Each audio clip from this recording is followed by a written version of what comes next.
오늘은 더러운 기득권 카르텔 때문에 시끌벅적한 고국을 생각하며 미국의 초대 대통령 조지 워싱턴을 떠올립니다.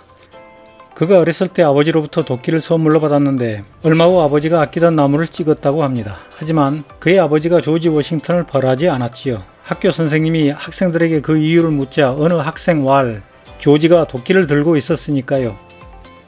국민들 위해 사용하라고 준 도끼로 멀쩡한 국민들을 마구 찍어버리는 더러운 기득권 카르텔들이 피 묻은 도끼를 들고 있어서 벌할 수가 없는 상황은 어느 나라 상황일까요?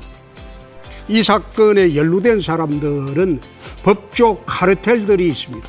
검사 출신들이 주류를 이루고.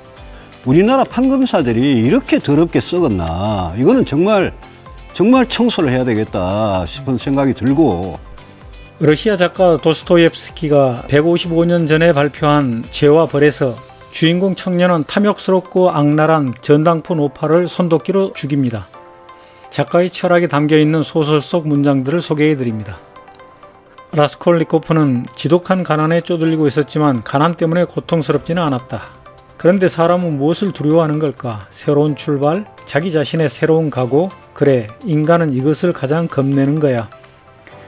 사람들은 인습적 도덕에 얽매이는 약하고 평범한 다수의 인간과 비범하고 강력한 소수의 인간으로 분류된다.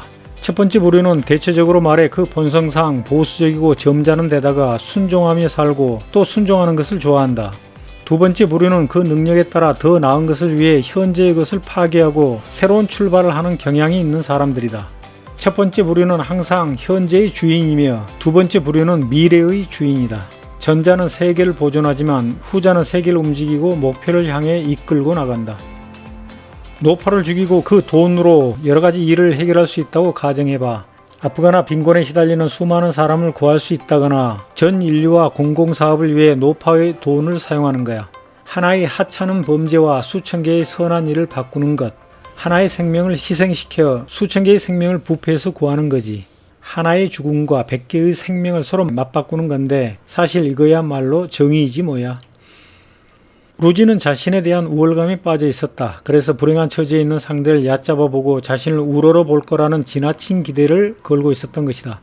이 자식 죽고 싶은 모양이지. 참다 못한 라주미힌이 의자에서 벌떡 일어나며 소리쳤다. 당신은 정말 야비한 사람이군요. 두냐는 파랗게 질린 얼굴로 말했다.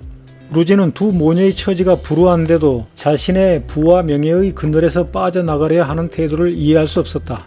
그는 병적일 정도로 자만심이 강했고 자신의 재능과 능력을 과대평가했다. 그는 몇 년 동안 결혼을 기다리면서 돈을 모았다. 그는 자신의 배우자에 대해 가난하면서도 뛰어나게 아름답고 행실이 단정하며 품위와 교양을 갖춘 사람이길 원했다. 또 온갖 고생을 겪어 소심한 여인으로 자기 앞에서 고분고분하고 자기를 우러르며 한평생 떠받들어줄 그런 여인을 남몰래 꿈꾸었다. 나는 주인공 청년의 행동에서 이토 히로부미 한 개의 죽음과 수만 개의 생명을 맞바꾼 안중근 의사를 떠올립니다. 자기를 희생함으로써 아프거나 빈곤에 시달리는 수많은 백성을 살린 의적 임꺽정과 홍길동 일지매를 떠올립니다.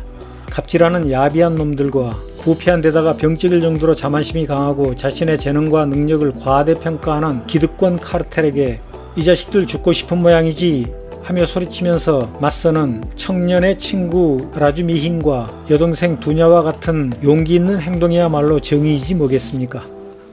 소설에 등장하는 매춘녀 소냐의 아버지가 청년을 똑바로 쳐다보며 말합니다. 내가 질문을 하나 하겠습니다. 정직한 계집애가 정직한 일로 돈을 번다면 어느 정도 벌 것 같습니까?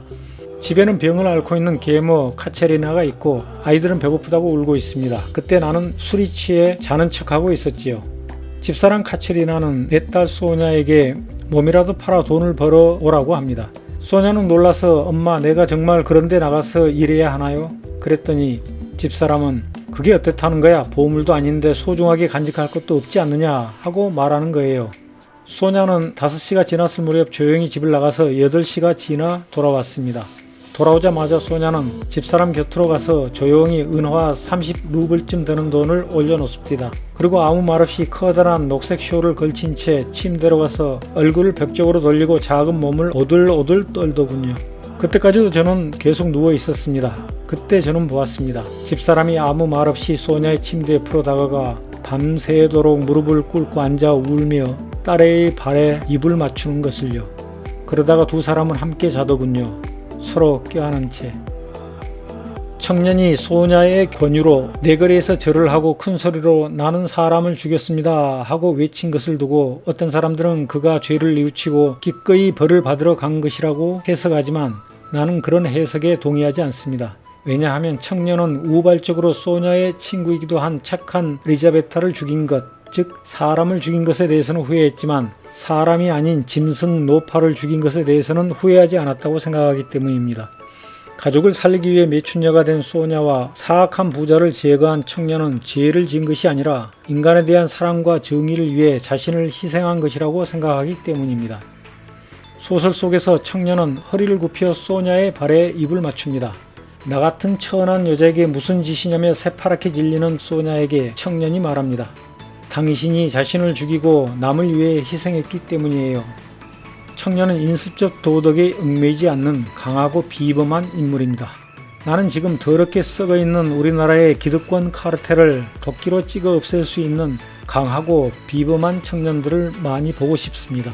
그러한 청년들은 도스토옙스키가 말했던 바 새로운 출발을 하는 경향이 있는 두 번째 부류, 즉 세계를 움직이고 목표를 향해 이끌고 나가는 미래의 주인들입니다.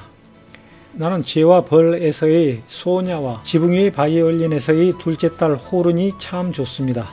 둘 다 스스로의 의지로 연인을 따라 척박한 땅 시베리아까지 가서 인생을 다시 시작합니다. 지독한 가난에 쪼들리면서도 따스하고 아름답게 사랑을 갖고 가는 그녀들을 상상할 때마다 늙은 나의 가슴이 먹먹해지곤 합니다. 며칠 후 맑게 갠 따뜻한 날이었다. 새벽 6시쯤에 그는 강 기슭의 작업장으로 나갔다. 그곳 오두막집에는 석고를 굽는 아궁이가 있었다. 3명의 제수와 함께 갔는데 한 사람은 간수를 따라 도구를 가지러 가고 또 한 사람은 장작을 날라다 아궁이에 넣고 있었다. 라스콜리니코프는 오두막집 옆에 쌓아놓은 통나무에 앉아 넓고 황량한 강을 바라보았다. 강을 사이에 두고 넓은 초원이 펼쳐져 있었다. 그는 아무것도 생각하지 않았으나 씁쓸한 기분이 들어 괴로웠다. 그때 소냐가 다가왔다. 얼굴은 병색이 가시지 않아 파리했다. 그녀는 말없이 상냥한 미소를 지어 보이며 머뭇거리듯 손을 내밀었다. 그도 말없이 그녀의 손을 잡았다. 전 같으면 간단히 손을 잡았다가 화난 듯이 놓곤 했는데 이번에는 두 사람의 손이 떨어지지 않았다. 그는 힐끔 소냐의 얼굴을 보고 눈을 감았다. 그러고는 갑자기 뭔가에 끌린 듯 울면서 그녀의 무릎을 껴안았다. 그녀는 너무 놀랐지만 그 순간 모든 것을 깨달았다. 그녀의 눈은 한없는 행복감으로 빛났다. 그가 자기를 사랑하고 있다는 것을, 한없이 사랑하고 있다는 것을, 마침내 그 순간이 왔다는 것을 안 것이다. 두 사람은 한동안 아무 말도 하지 않았다. 두 사람의 눈에는 눈물이 고였다. 두 사람의 얼굴에는 미래의 빛이, 새 생활을 위한 희망의 빛이 빛나고 있었다.